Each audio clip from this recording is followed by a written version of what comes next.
What is going on, my broskiis? My name is Toadskii, back again, here to bring you guys yet another One Piece Treasure Cruise video, and today, back with another showcase video. Today we're talking about one of the new characters that I summoned for in the French Anniversary Sugo Fest that debuted Shanks crew, Arlong crew, etc.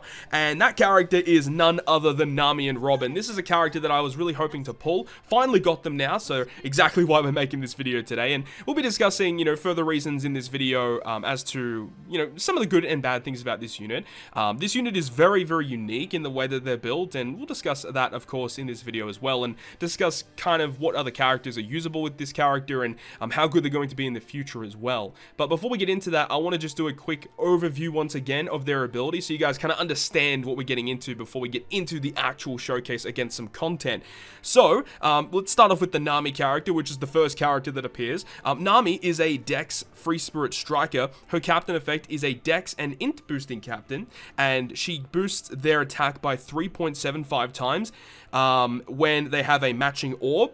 And if they don't have a matching orb, it's only a 3.5 times attack. But then if you've got an empty slot, you get a 4 times attack boost. So this is a very unique thing about this character, is that you get a reasonably high boost if you have just an empty orb, which is very, very unique. This is the only character that I can think of off the top of my head that boosts your attacks differently if you've got an empty orb. Very, very weird. But on top of that, they also boost health by 1.3, which is nice to have, a little bit more tankiness. And then Dex and Int orbs are beneficial to your team. Very, very nice to have. Now, as for the Robin side of things, a little bit different, is an Int Free Spirit Cerebral character. Captain effect is a Dex and Int boosting captain once again. If you have an empty slot, it is a 4 times attack boost. And if you don't have an empty slot and it's anything else, it's a 3.25, so it's just a flat 3.25, nothing else. And then this character boosts HP and recovery by 1.3. So in the Robin form, you do get more recovery back from recovery slots, and also will make the Dex and Int orbs beneficial. But then also reduces damage taken by 10%. So Robin obviously is the more tankier version, having the recovery, the health, and the damage reduction, right? So that's the difference between the two units. When you actually have their dual form out, their captain ability is a Dex and Int boosting by 6 times if they have an empty slot, 4.5 times otherwise, so a flat 4.5 to those two colors is great, but for some reason if you have empty orbs, 6 times, which does sound kind of cool in theory, but don't get too hyped because remember, if you need to have empty orbs in order to get that, so it's not that great. And then also Dex and Int are beneficial, and 20% damage reduction, and you cannot forget the 1.3 HP and recovery boost. So that's their captain effect overall, but their special ability is also very, very good. 12 turn max cooldown, it will be a 25% health cut, and then a 2.5 times orb boost to Dex and Int characters. So they're their crew's own dedicated orb booster, and removes 10 turns of paralysis, and then of course becoming the dual unit for 3 turns. So special ability is amazing, and one of the main reasons as to why they're going to be really, really good in the future.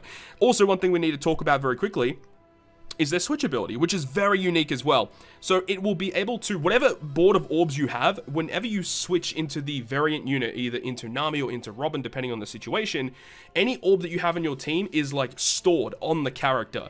And that means that any other time that you switch with that character again, if that character has slots that have been stored from a previous switch, they get put onto your team no matter what. It's a very unique mechanic, and you guys are going to be seeing how that's going to be implemented in various stages throughout this video today. So obviously I didn't really go into their switch ability that much, but you guys will see how that's going to be playing a part in this video today. So I guess without further ado, let's finally get into the showcase of Nami and Robin. Getting into the swing of things, let's start things off with some Colosseum runs. First of all, we've got Colosseum Kuma, which is one of the better Colosseum characters that hopefully you guys have gone ahead and farmed up. But let's talk about Nami and Robin. So this character, I'm definitely hit or miss with this unit. I did make a tweet a couple of days ago as well, just talking about, like, I don't really understand why this character is built the way they are, because their usability as a captain is so crazy. Like, honestly, you have to be like super duper uber 5 head in order to effectively use this character to clear content effectively and also quickly, because their cooldown is not high. 12 turns for what they do is exceptional, right? So it's not like you're gonna have to stall for a long time or use orbs in the right situation and stuff like that. This character can clear content relatively quick, but in order to get through it quick, you have to do lots of pre-planning, understand what units do, what enemies do, and understanding and comprehending when is the right time to switch with this character, because if you switch incorrectly, you could take orbs that you might need for that certain stage, or you could effectively use orbs that you might were saving for a future stage. But at the same time, remember that we discussed earlier in this video about what these characters do as a captain. Nami is the more offensive captain, giving you a higher multiplier, whereas Robin is the more defensive-centric unit, where you have a recovery boost, you have damage reduction, and sometimes you might want to switch into Robin, both Robins, to get that really nice damage reduction, and if you have a couple of recovery orbs, yeah, that would be good to get a little bit of health back, right? But unfortunately, the thing here is every time you switch, you're losing all the orbs that you get. So that can be a little bit of a downside with this unit. And yes, we do know that you do get a slightly higher multiplier when you have those empty orbs. Like, it's a 4 times boost when you have the empty orbs. But remember, they're basically counted as neutral orbs, right? There's no beneficial effects to make empty orbs matching, because that doesn't really make any sense. There's nothing in the orb, but you can't count it as beneficial in any way, shape, or form. So unfortunately, the way that I see it right now, I am not a fan of this unit as a captain. And I know there are definitely going to be people out there saying, oh, you just don't know how to use this unit. It's just, bro, there is literally no reason to use this character with the amount of pre-planning that has to go into content before using this character, where you can just go ahead and scrap this unit and use someone else that is just better, faster, more reliable compared to Nami and Robin.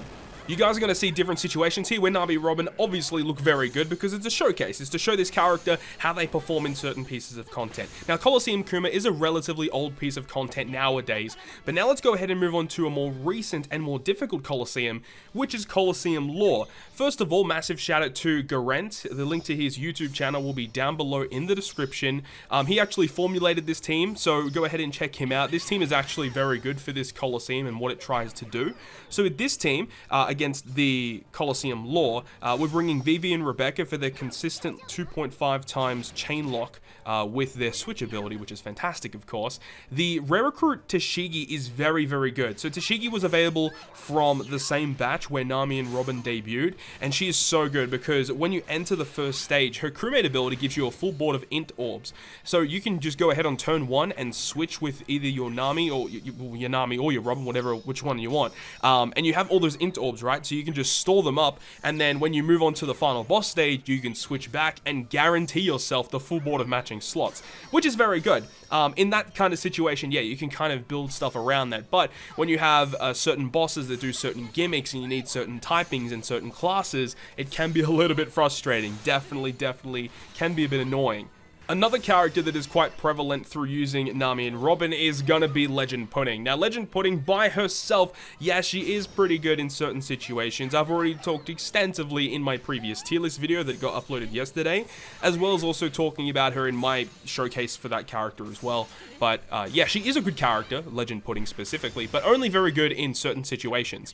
Those certain situations come up a lot more often when you're using Nami and Robin as a captain. So I actually now finally understand why Pudding was created the way that she was, because she actually makes Nami and Robin much better than what they are. Because obviously every time you're switching, you're getting empty orbs. You can use the ability of Pudding to make those empty orbs matching when you use that special, right? So that's a nice little, synergy that those characters have. But of course, you use the Pudding special to not only give you orbs, but to also give you a boost that you've activated in the previous turn onto a different stage. And in this specific Colosseum, it's very important to do that, because the Trafalgar Law on the final boss, he reacts to any attack boost that gets inflicted to your team. So you want to make sure that either you have a support effect for an attack boost or some other way around that, right? So this is why we use Legend Pudding here, because we can use the Pudding special, and then the law won't react to the special of Pudding, which enables us to give us the attack boost, which we activated in the turn prior. So this is what I'm saying. Certain situations make Pudding really good, but these type of situations, I feel, don't come up as often as they really should. But then we've got Nami and Robin, of course, on the team, just giving us the awesome captain ability and the special ability with a 2.5 times orb boost, which is one of, if not the best feature of the unit, is their special. I think the special is the best part, by far. The fact is that special providing a 2.5 orb boost to 2 separate colors and a 25% health cut, which is very good. Very, very good. And then the added little utility on top of that, removing 10 turns of paralysis. there's not much about this unit as a sub that I can say is bad. And that switchability that she provides as a sub is going to be very, very good moving forward. And I did discuss this very briefly in the earlier stages of this video, and we're talking about why this unit is so good and how she's really, really good for future content. Is because when super typing finally comes into the game, which is when version 10.0 comes around, obviously this character is centered around using Dex and Int characters. Now, when Legend Kid drops, who is the Dex super type captain, the really good thing about Legend Kid is that he is a 2.5 times attack boosting special with him for Dex characters. And then you've got Katakuri, who is the Int super type captain, and with his special ability, he provides a 2 times attack boost, Rainbow, and a 2 times conditional boost, which he can proc with his super type special, and that is also Rainbow. So you can have, really nice situations where you can have an orb boost stacked on top of an attack boost that those massive super type characters will provide you. So these characters moving forward are definitely going to be seeing more usage as a sub compared to them used as a captain. And of course, that switchability can still be used as a sub to store whatever orbs you get in whatever stage. You can store them with their switchability, and then whenever you need, some matching slots in order to deal damage against the enemy, you just switch and then you get those orbs back, which is very good. With Kid specifically, it's not that bad because Kid, the super type captain, does give you, those bomb orbs and stuff, which will be appearing quite often, and obviously his super special allows you to get those bomb slots and stuff, or any special as well. But with Katakuri specifically, the Int super type Katakuri, which will be coming probably within the next 2 to 3 months on global, he kind of struggles to get matching orbs sometimes, where he doesn't have any beneficial slots with his special or his captain effect. And with a character like Nami Robin, where you can kind of store orbs through multiple stages, it's going to be very, very interesting to see how this character interacts well with that kind of character. But the last 2 clips you guys are going to be seeing is obviously built around the Garp challenges. Initially, when I was doing these recordings for the Garp challenges, I was originally going to be doing a Dex variation and then an Int variation. But after doing some thinking, it's like, bro, no one's going to use Nami and Robin as your Dex captain to take on this content. If you're going to be taking on Garp Challenge, Heavenly Demon 1, and Revolutionary Army 1, you're going to be using Kaido as your captain, as your Dex unit anyway, for the Dex team, Powerhouse Striker Dex team, for this content, rather than Nami Robin. So I think it's much more appropriate to use this character as your Int captain instead, which is what we have here. So also something about this team as well, we are using the Bath Time Carrot support unit and also the Skypiea support unit, Conus, on the Sanji, because this is really good, because every time you hit a perfect with Conus as a support, or the Bath Time Carrot as a support, you're removing defense up from the enemy. So 1 turn of defense up is removed from Conus, and then 2 turns from the Bath Time Carrot. So when we hit 2 perfects with Sanji and then the Nami Robin, we moved 3 turns of defense up with those 2 perfects, so it's exceptional. We don't need to bring a defense remover against the Rebecca stage, which is really, really nice. We're obviously using Sanji for the fixed damage that he can provide against the treble stage to get rid of those really annoying characters on that stage as well. And then with treble giving us paralysis, we can obviously use Nami Robin special to remove that paralysis. And then the Rayleigh, of course, has been nice to remove the turns of despair on multiple different stages. The MVP, though, for this team is definitely V2 Big Mom. The fact every turn you can switch and then get a guaranteed slot, a 1.5 attack, and a 1.5 orb boost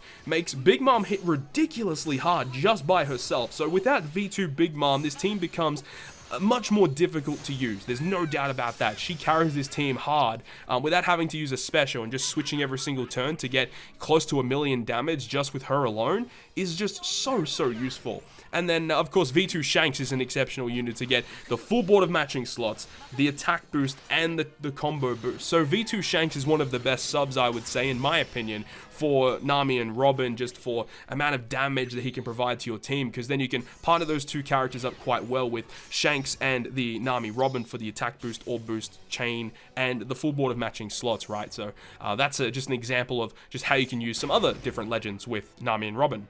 But I'll leave you guys with the rest of this clip, and then we'll pick things up once we get into the final clip against the Garp challenge with Revolutionary Army.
The final clip in this video is against the Revolutionary Army Garp Challenge number 1, again using an int team. Now for this team, once again, we are using V2 Big Mom for her amazing damage output just with her alone. We're also using the V2 Shanks once again for the full board of matching slots, attack boost, combo boost. You guys already know the deal. Legend Pudding is a sub because on stage 6, we get the full board of block orbs, so that's kind of annoying to deal with, but again, we can use the Nami Robin special for a huge orb boost, and then those block orbs that are given to our team, we can use Pudding to change those into matching and then save an orb boost for the final stage from Nami Robin, right? So Pudding is a really good unit with Nami Robin in this specific dungeon for sure. And then Ein, of course, to remove the turns of bind in this stage with Robin, as well as the stage against Karasu and Lindbergh. But that's pretty much how this team works.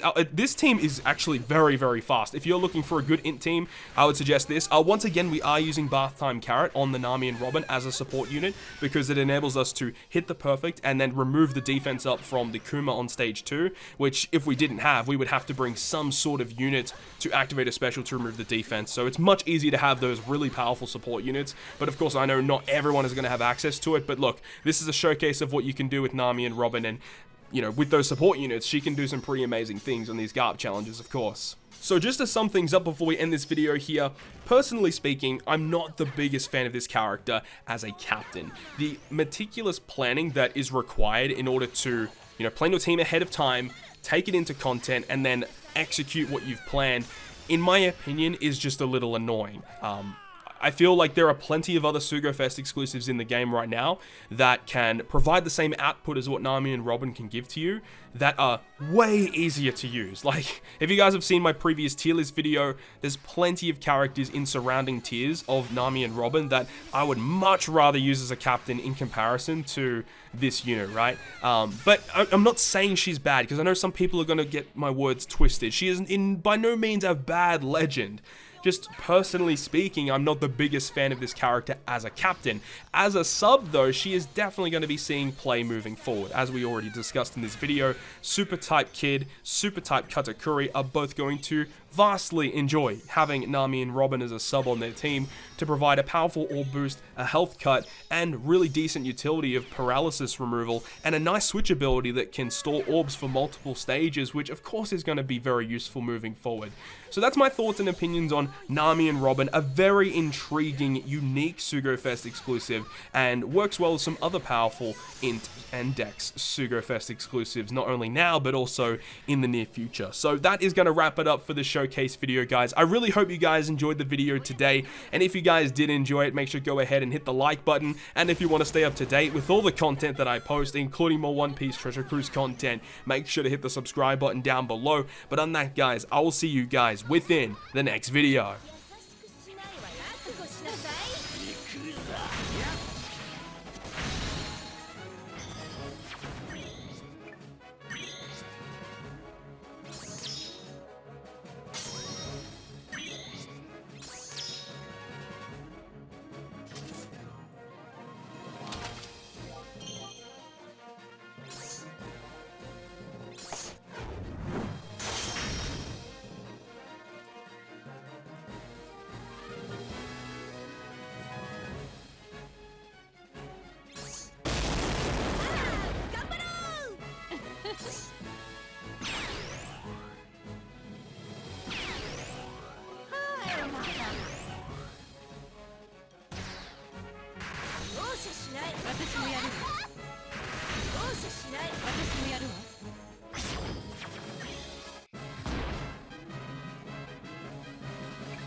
やるな。